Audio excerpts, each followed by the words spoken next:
She introduced me as her driver at a party I helped pay for. Said it loud enough that everyone heard. When I pulled her aside afterward, she rolled her eyes and said, "You should be grateful I even let you in." I didn't argue, didn't raise my voice, just picked up my jacket and left. 2 weeks later, her parents showed up at my door.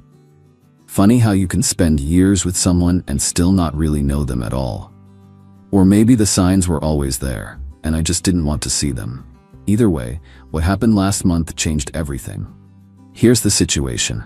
I, 32M, had been dating Susan, 29F, for about 2 years. We met through mutual friends at a bar trivia night. She was gorgeous, confident, and had this way of making everyone gravitate toward her. I fell hard. Susan works in IT at a tech company downtown. Entry-level support role. Not great pay, but she always talked about it like she was running the place. I work as a general contractor, running my own small business. Not glamorous, but I've built it from nothing into something I'm proud of. It pays the bills, and then some. When we started dating, things were perfect. We'd spend weekends exploring the city, trying new restaurants, catching indie films at that little theater she loved. But looking back, there were always little signs that something was off. Small comments about my clothes, subtle jokes about my truck, the fact that in 2 years, she'd never once introduced me to any of her work friends. I ignored it all because, well, I was in love. About a month ago, Susan mentioned that her company was having this big client appreciation party at some upscale hotel downtown. She was helping organize it, and she seemed really stressed about making sure everything was perfect. Jessica from IT is bringing her boyfriend, she mentioned casually one night while scrolling through her phone. He's a lawyer or something. "Oh, can you bring someone?" I asked, not thinking much of it. "I could come for moral support if you want." She hesitated just for a second, but I caught it. "I mean, I guess you could come. It's just a bunch of corporate people talking about boring work stuff." I offered to help with some of the expenses since I knew she'd been stressed about money lately. Her lease had gone up, and she'd been hinting that she might need to move. I ended up paying for her new dress, $450, the gift basket for her boss, $200, and other party supplies. Not a fortune, but not exactly pocket change either. The night of the party arrived, and I cleaned up nice. Wore my best suit, the one I saved for meeting with potential big clients. Got a fresh haircut. The works. Susan seemed distracted when I picked her up in my truck, barely acknowledging how I looked, just asking if I remembered the gift basket. When we arrived at the hotel, I could feel her tense up beside me. As we walked through the lobby toward the ballroom, she started walking slightly ahead of me, creating distance. "Maybe you should wait in the bar," she suggested suddenly. "I need to check on some things first." "I'll just come with you," I said. "Maybe I can help carry something." She looked annoyed but didn't argue. As we entered the ballroom, I was impressed. Everything looked amazing. Open bar, fancy appetizers circulating, mood lighting. Susan immediately spotted some colleagues and headed over, me trailing behind. "Susan, everything looks amazing," said a woman in a sleek black dress. "Who's this?" There was this pause, just a beat too long. I extended my hand to introduce myself when Susan cut in. "This is Alex, my driver for the evening." The words hung in the air. Her colleague looked confused, glancing at my suit, clearly not buying that I was a driver. "Your driver?" she asked, eyebrow raised. "Yeah," Susan laughed a little too loudly. "He was nice enough to drop me off, but now he's actually heading out." She turned to me. "Right, Alex?" I felt like I'd been punched in the gut. 2 years together, and I was her driver? I gently took her elbow and guided her a few steps away from the group. "What the hell was that about?" I asked quietly, keeping my voice level. She rolled her eyes, checking over her shoulder to see if anyone was watching. "Look, these are important people. My career is on the line here. You really should just go wait in the car or something." "I helped pay for this party," I reminded her. "I bought your dress."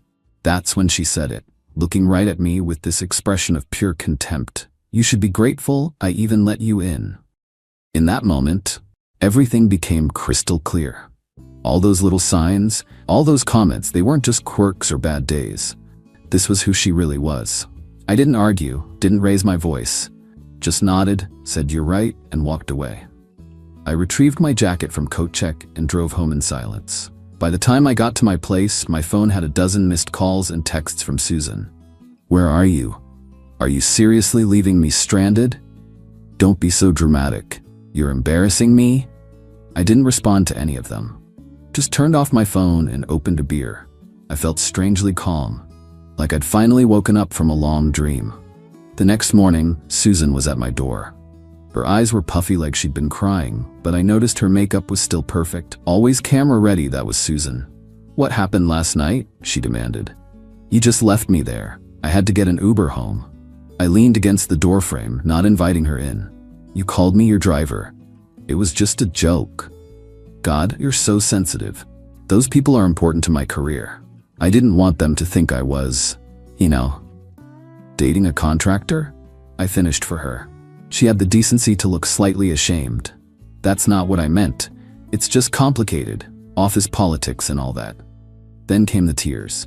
She was good at that, crying on command. She told me how sorry she was, how she'd been stressed about impressing her boss, how she'd make it up to me. She even suggested a weekend getaway, just the two of us. "I love you," she said, touching my face. "You know that, right? Last night was a mistake. I was being stupid." I let her think I believed her. Invited her in, made her coffee, listened to her explanations and excuses. She left shortly after, seemingly convinced we were okay. A few days later, things seemed to return to normal on the surface. Susan was extra affectionate, constantly texting me heart emojis and talking about our future. Then, about a week after the party incident, she called me sounding excited. "Babe, guess what? My birthday's coming up in a couple of weeks, and I was thinking of hosting a dinner for some colleagues at that new fancy place, Antonelli's." "That sounds nice," I said, keeping my voice neutral. "Yeah, but here's the thing. I'm a little short on cash this month after that party and everything." "You want me to help pay for it?" I asked, already knowing the answer. "Would you?" It would mean so much to me.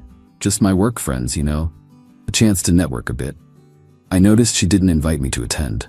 "How much are we talking about?" "Probably around $1,200 for the private dining room. They need a card on file." "I can put my card down for you," I said. "Just let me know when you need it." "You're the best," she squealed. "I'll come by tomorrow to get it." The next day, she came over and I handed her my credit card.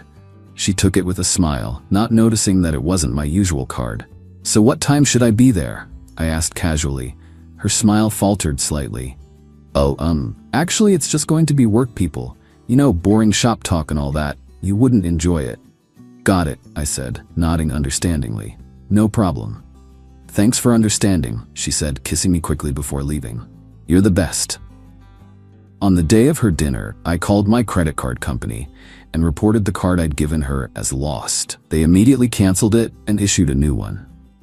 Then I dressed in my nicest suit, even nicer than the one I'd worn to her work party, and headed to Antonelli's. Instead of going inside the main entrance, I took a seat at the bar area that had a good view of the private dining room, but was partially concealed by a decorative divider. They arrived around 7:30. Susan looking stunning in a new dress I hadn't seen before, surrounded by her colleagues. I recognized the woman from the party who'd witnessed her calling me her driver. There was also a guy I didn't recognize who kept putting his hand on the small of Susan's back. She wasn't moving away from his touch. In fact, she seemed to be leaning into it. I ordered a scotch and watched. They were laughing, taking photos, raising glasses in toasts. Susan was in her element, the center of attention. I noticed how different she looked here. Confident, animated, nothing like the often complaining girlfriend who was just an IT support person. At 9:45, right on schedule, the server brought the check to their table. I watched Susan confidently hand over my credit card, a smug smile on her face as she waved away offers from her colleagues to split the bill. "It's my birthday, please. This is my treat," I could imagine her saying. The server left with the card. Minutes ticked by. Then I saw him return, leaning down to speak quietly to Susan. Her face changed, confusion turning to panic. She fumbled with her phone, presumably checking her banking app. Then she started frantically typing, texting me, no doubt. My phone buzzed in my pocket. "Alex, something's wrong with your card. It's declining. Call me now." I didn't respond. Another text came through. This is serious. I look like an idiot in front of everyone. The bill is over $1,200. Still, I said nothing. Just sipped my scotch and watched the drama unfold. Susan was now visibly flustered, her face flushed as she made excuses to her colleagues. I could see her trying other cards in her wallet. All maxed out, I knew, because she'd complained about her credit card debt just last week. After 5 increasingly desperate texts, I finally replied, "Look behind you." I watched as she read the message, her head snapping up in confusion. Then she turned around, scanning the room until her eyes landed on me at the bar. The color drained from her face. I stood up, paid for my drink, and walked calmly toward their private dining room, pulling an envelope from my jacket pocket as I approached. The sudden silence when I entered was almost comical. Susan's eyes widened in horror. Several people at the table seemed to recognize me, including the woman from the party. "Isn't this your driver?" one of them asked Susan. I smiled pleasantly at the table. "Actually, I'm, or I was, her boyfriend of 2 years." I pulled several photos from the envelope, pictures of us together at various events, holidays, vacations. I spread them on the table. "I also happen to be the guy who paid for her dress at your client party, the gift basket for her boss, and who got called her driver for my troubles." The awkward silence was deafening. The guy who had been touching Susan's back suddenly shifted away from her. Her boss, a stern-looking woman at the head of the table, was staring at the photos with narrowed eyes. "Alex, can we talk about this outside?" Susan hissed, her face now bright red. "No need," I said pleasantly. "I just came to wish you a happy birthday and let you know that the card was canceled, reported lost yesterday." "You did what?" she shrieked, abandoning any attempt at composure. I stood straight, half adjusting my suit jacket. "Oh, and to answer your question from 2 weeks ago, no, I'm not grateful you let me in, but I am grateful for the clarity." I turned to the table. "Enjoy the rest of your evening, everyone. The check's all yours, Susan." She jumped up, grabbing my arm. "You can't just leave. At least pay the bill." I looked at her hand on my arm, then back at her face. "Fuck off," I said quietly, then turned and walked out. As I left, I could hear the chaos erupting behind me.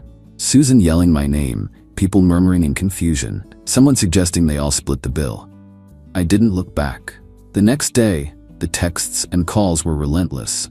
Susan alternated between begging forgiveness and threatening to destroy my reputation. I blocked her number. She showed up at my house twice. I didn't answer the door. She left tearful voicemails from her friends' phones. I deleted them without listening. A week later, one of her colleagues actually reached out to me on LinkedIn. Apparently, there had been an HR investigation at work after her boss discovered Susan had been lying about her role and responsibilities, claiming credit for projects she wasn't involved in. The guy who had been touching her at the restaurant, a senior developer she'd been secretly seeing on the side, who immediately distanced himself from her after the dinner incident. 2 weeks after the birthday dinner fiasco, there was a knock at my door. I opened it to find an older couple standing there looking uncomfortable. The family resemblance was unmistakable, Susan's parents. "Mr. and Mrs. Davis," I said, genuinely surprised. I'd only met them once briefly when they were passing through town. "Alex," her father said, looking pained. "May we come in?" I let them in, curious about what brought them to my door. We sat in my living room, the air thick with awkward tension. "We wanted to apologize," her mother finally said. "For Susan's behavior, for everything."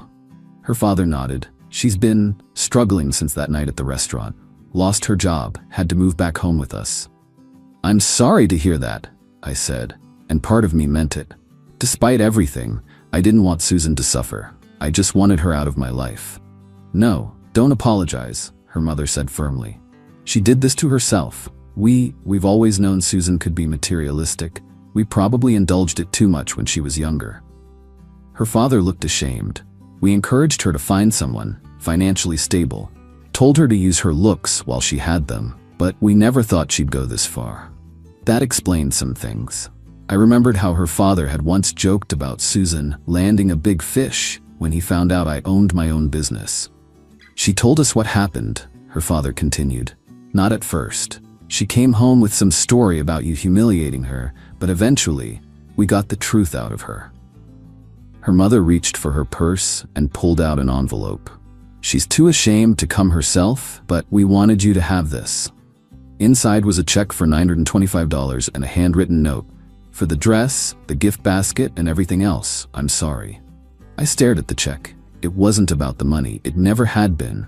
"We made her take responsibility," her father explained. "Made her sell some of her designer stuff to pay you back. Small step, but it's something." "Thank you," I said, folding the check back into the envelope. "I appreciate you coming." Apparently, she's deleted all her social media accounts, going offline to focus on personal growth or something. As for me, business is good. I've started dating again, cautiously. Had coffee last week with a woman who's a kindergarten teacher. When I told her I was a contractor, she asked thoughtful questions about my work and seemed genuinely interested in my answers. Sometimes I think about that moment in the hotel ballroom when Susan called me her driver. As painful as it was, I'm grateful for it now. Some people show you who they are in big moments. Others reveal themselves in small, casual cruelties. Either way, when someone shows you who they are, believe them the first time. I just wish I'd believed it sooner. Update. For those wondering about the credit card situation, no, she couldn't have gotten in trouble for fraud. The card was legitimately given to her by me, and I didn't report it as stolen, just lost. The bank just cancels and reissues in that case. And yes, leaving her with that bill was petty. But after being treated like an ATM with a truck for 2 years, I felt entitled to a little pettiness.